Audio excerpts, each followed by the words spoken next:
গুনাহ নিয়ে কবরে গেলে কেমনে মাটির চাপ সহ্য করবা? ওরে আল্লাহরে এখনো বন্ধু বানাও। আল্লাহর খাঁটি ওলি আল্লাহ যারা উলামায়ে কেরামদের বন্ধু বানাও।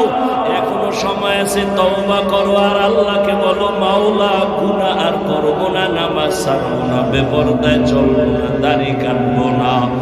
আমার মাওলার আযাব বড় কঠিন। আল্লাহ এজন্য বলেছেন, মুসলমান না হইয়া মরণ বরণ করিও না। এখনো সময় আছে, তওবা করে নাও। স্কুলে পড়ো, কলেজে পড়ো, চাকরি করো, ব্যবসা করো, তওবা করো আর নামাজ ছাড়বা না, দাড়ি কাটবা না, বেপরদায় চলবা না। মা বাবার দোয়া নিয়া, উলামায়ে কেরামের দোয়া নিয়া, শিক্ষক মুরব্বীদের দোয়া নিয়া নবীর তরিকায় চলবা। আল্লাহর কাছে দুই ফোঁটা চোখের পানি ছেড়ে দাও। যদি কান্না না আসে, মনে করিও গুনার কারণে দিলটা পাথর হয়ে গেছে, আল্লাহ বেজার হয়ে গেছে। এখনো সময় আছে, আল্লাহকে বলো, আল্লাহ দিলটা নরম বানায় দাও। ওরে ডানে বামে দেখো, তোমার মতো কত গোলামের চোখে পানি, তোমার আমার চোখে কেন পানি নাই? গুনার কারণে আল্লাহ বেজার। ওরে কান্নাওয়ালার কাছে হাতটা বাড়াইয়া দোয়া চাও আর বলো, ও কান্নাওয়ালা ভাই, আমার জন্য একটু দোয়া করেন। আমার গুনার কারণে আমার কলমটা পাথরের মতো শক্ত, আমার চোখে পানি আসে না। দোয়া, কান্নাওয়ালার দোয়া ফেরত যাবে না। আল্লাহর কাছে তওবা করো, মরিয়াও গেলে আর নামাজ ছাড়বা না, গুনাহ নিয়ে কবরে যাইবা না। এই চিন্তা করতে করতে আবু বকর জীবন কাটায় দিলেন। মরণে আমার কি উপায় হবে? পরশুদিন হাদিস দেখলাম, রহমতের নবী ইস্তেনজায় ঢুকছে। ইস্তেনজা চিনেননি? এও তো লিখেছি না, বাংলায় কওয়া লাগবে না। রহমতের নবী হাজত সারতে ঢুকলেন, বাথরুমে গেলেন। নবী বাথরুম থেকে বের হইয়া দ্রুত তায়াম্মুম করতেছেন, মাটি দিয়া। কি করেন? তায়াম্মুম করতেছেন রহমতের নবী। সাহাবী ডাক দিয়া বলেন, ইয়া রাসূলুল্লাহ, ওই যে পানি দেখা যায়, পানি দেখলে তো তায়াম্মুমের আর দরকার কি? ওখানে যাইয়া ওযু করে নিবেন। রহমতের নবী বলে, রে সাহাবী, আমি যে বাথরুম থেকে বের হইছি, ওই পানি পর্যন্ত যাওয়ার আমার কোনো গ্যারান্টি না। আমি এই জন্য তাড়াতাড়ি ওযু বানাবো, পানি পাবো, তারপরে ওযু বানাবো। ওই পর্যন্ত পৌঁছতে পারবো কিনা গ্যারান্টি নাই। এর মধ্যে না জানি আবার আজরাইল এসে হাজির হয়ে যায়। আজরাইল যদি আইসা হাজির হয়, আমার তো আর পানি পর্যন্ত যাওয়ার সুযোগ হবে না। চোখের সামনে দেখো লাশ আর লাশ। জানাজা পড়লি, লাশ কবরে দাফন করলি, আর বড় নিজের লাশের চিন্তা করলি না। কত মা সন্তান হারায় কাঁদে, আমারে কে আম্মু বলে আর ডাক দিবে? মা সন্তান হারায় কাঁদে, আমি কাকে আম্মু বলে ডাক দিব? এরে আল্লাহর বান্দা, ভাই ভাই হারায় কান্না করতেছে, স্ত্রী স্বামী হারায় কাঁদে, স্বামী স্ত্রী হারায় কাঁদে। ও আল্লাহর বান্দা, এই কান্না তো তুমি কাঁদো না, তবে লেখা রাখো, তোমার ঘরেও কিন্তু কান্না আসতেছে। এমন কান্না শুরু হবে আর কান্না শেষ হবে না। ও আল্লাহর বান্দারা, এত বয়ান জানো, শুনো, এরপরও কেন মানো না রে বাবা? এর একমাত্র কারণ, আমার মালিকের দরবারে যে যাওয়া লাগবে, দাঁড়ানো লাগবে, হিসাব দেওয়া লাগবে, সে চিন্তাই নাই। এই চিন্তায় যারে ধইরা ফেলাইছে, ওই বান্দার দিকে তাকাইলি দেখবা চোখের কোঠায় পানি। কিও ভাই, তোমার চোখে পানি কেন? বলে, আমি মালিকের আদালতে কেমনে দাঁড়াইয়া জবাব দিব? রহমতের নবী আম্মা জান আয়েশার হুজরায় ঘুমায়। হঠাৎ নবী বলেন, আমি যদি ঘুমাই আমার চোখ বন্ধ থাকলে আমার অন্তর ঘুমায় না। হঠাৎ আমি কানের মধ্যে শুনি কে যেন আমার মাথার পাশে মসজিদে নববীতে কান্না করে রাতের গভীর। আমি উঠলাম, উঠা আমি বের হয়ে তাকায় দেখি রাতের গভীরে নামাজে দাঁড়ায় কে কান্না করে।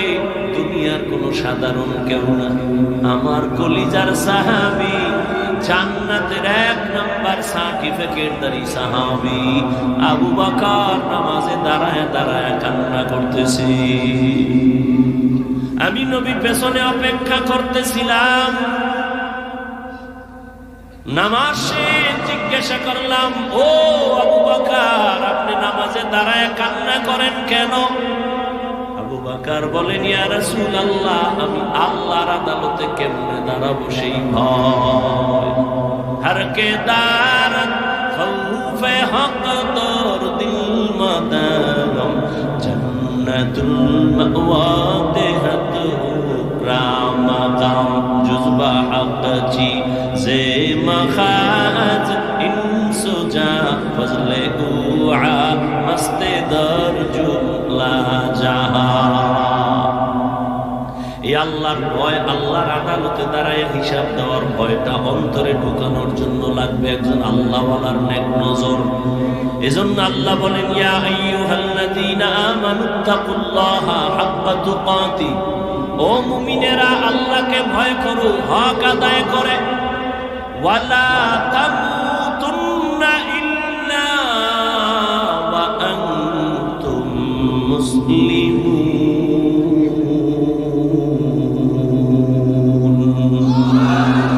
মুসলমান না হইয়া মরিও না, সাবধান।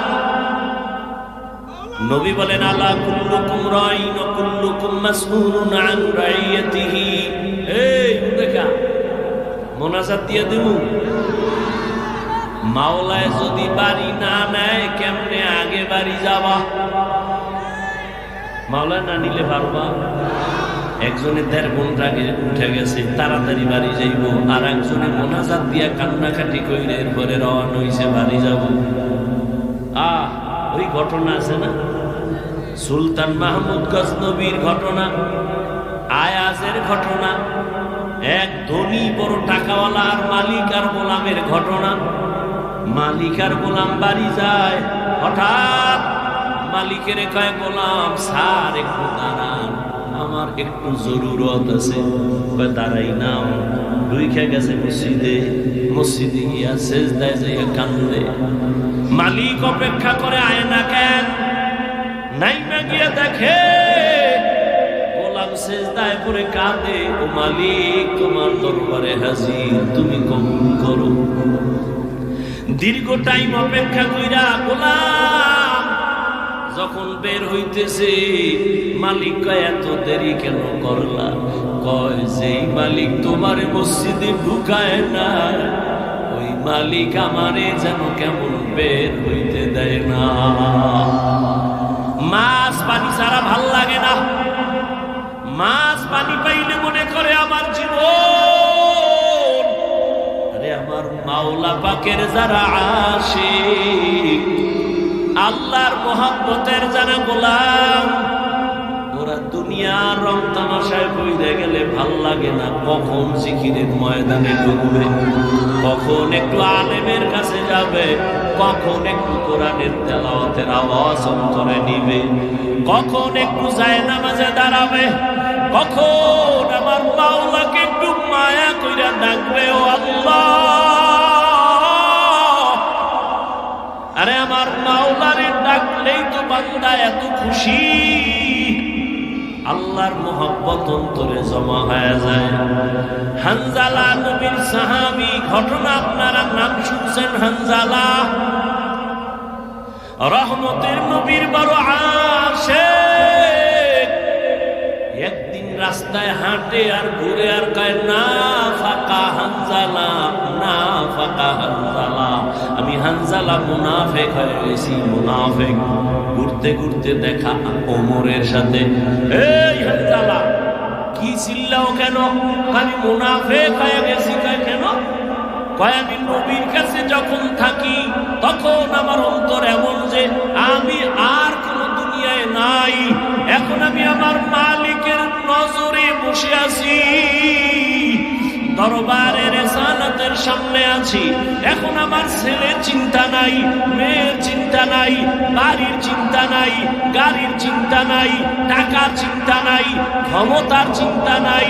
এখন আমার চিন্তা আমি একজনারে পাইছি, আমার নবী। আমি ওই নবীর হাত ধরে আমার মালিকের একটু কেমনে দেখবো, যেই নবীর চেহারা এত সুন্দর, একটা নজর নবীর চেহারা দিয়ে তাকাইলে পেটের ক্ষুধা থাকে না।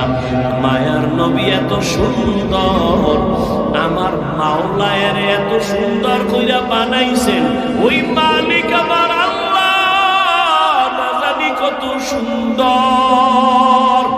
এত সুন্দর আসমান যিনি বানাইছেন তিনি কত সুন্দর, এত সুন্দর কণ্ঠ যিনি দান করছেন তিনি না জানি কত সুন্দর, এত সুন্দর রঙের ফুল বাগান সাজাইছেন তিনি কত সুন্দর।